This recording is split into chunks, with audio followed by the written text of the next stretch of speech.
So, have you ever wanted to lay siege to your enemy, but you couldn't because it's all impenetrable? You need a trebuchet. More realistically, if you just want to throw objects with a catapult, trebuchet is what you need.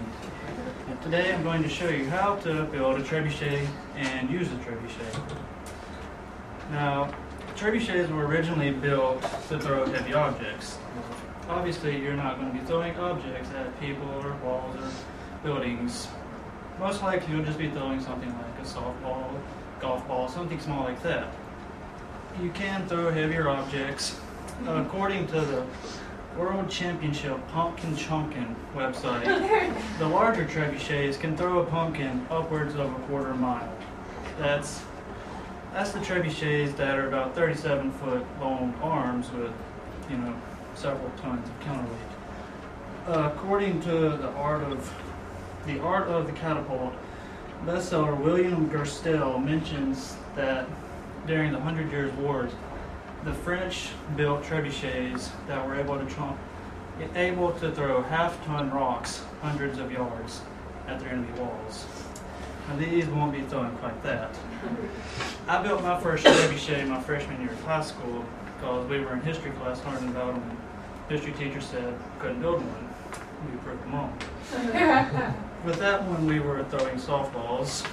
I believe our best record was about 100 yards with a softball.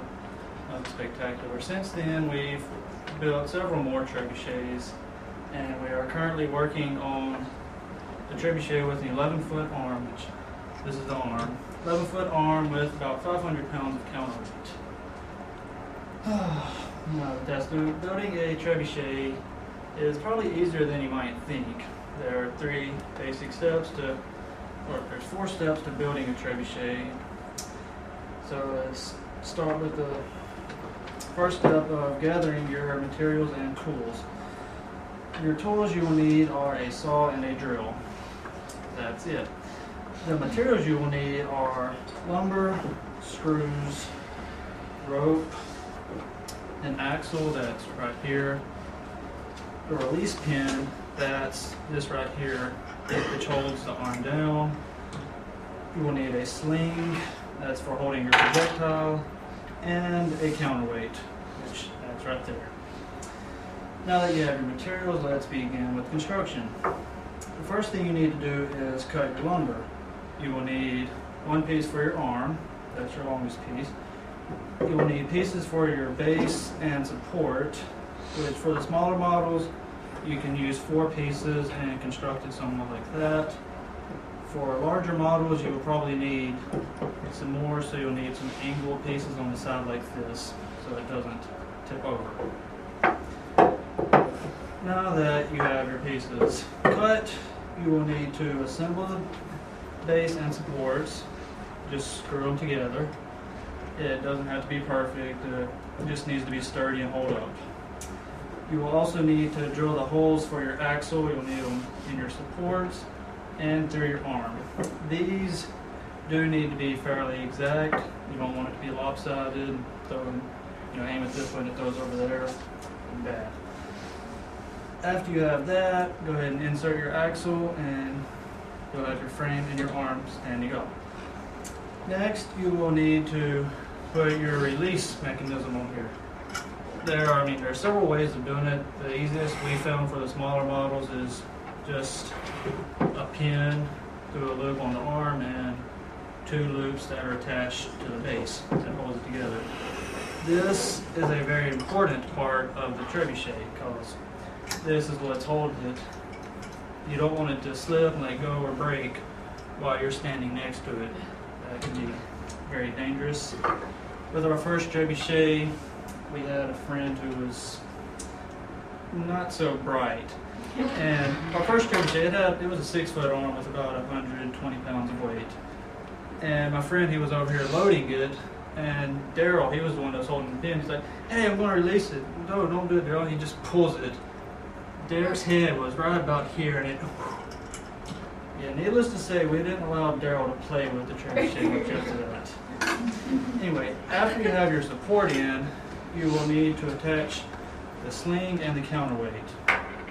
Like I was saying, The counterweight needs to be appropriate for the trebuchet. The smaller the trebuchet, the smaller the weight. For a 3-foot arm, you'll probably need about 40 to 50 pounds.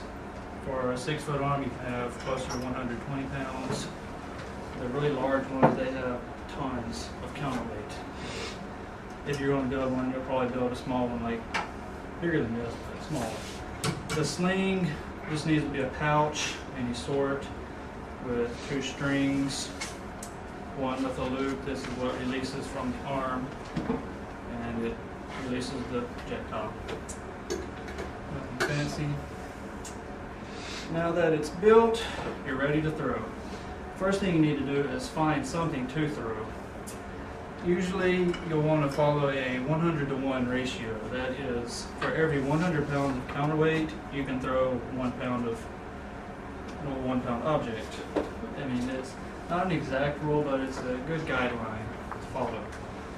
Now after you've done that, you'll need to find a friend to work with, because you never want to do this alone. It's dangerous. So find a friend who is competent, like Daryl. Find a friend, find a location, and use common sense. You don't want to throw it towards people or throw it towards other people's property. It'd be bad. Don't want to do that. So after you found your friend, your location, and what you're going to throw, it's time to set up. First thing you want to do is, this one, the counterweight isn't enough, but when it's resting, it'll be upright like this. You'll need a friend or more, depending on how much weight you have, to pull it down, hold it in place, and have somebody set the release pin. So, and then it's going to be pulled taut like this. Next, the sling, it will be attached. This sling is too large, but it'll be attached on here, so you'll place your object in the pouch, place it underneath. It'll be underneath like this, and you'll want to place the lube on the end. There's another little release pin down here. That way it'll slip off when it's pulled. After you've done that, step well back, get out of the way, and you're ready to pull. You'll pull, a little more dramatic than that, and it'll swing like that. And hopefully, if all goes well, it'll fly that way, not up or backwards. Now to recap. Begin by gathering your materials. You'll need your lumber, string, all that, and your tools, your saw, and your drill. After that, you're ready to cut, assemble, place your weight. After that, you'll just need to find something to throw. That's probably not too difficult. After that, find the place, set it up, and launch. You're not going to be using this for its original intended purpose, hopefully. Don't go attacking your neighbors. But if used correctly, you can have fun with it.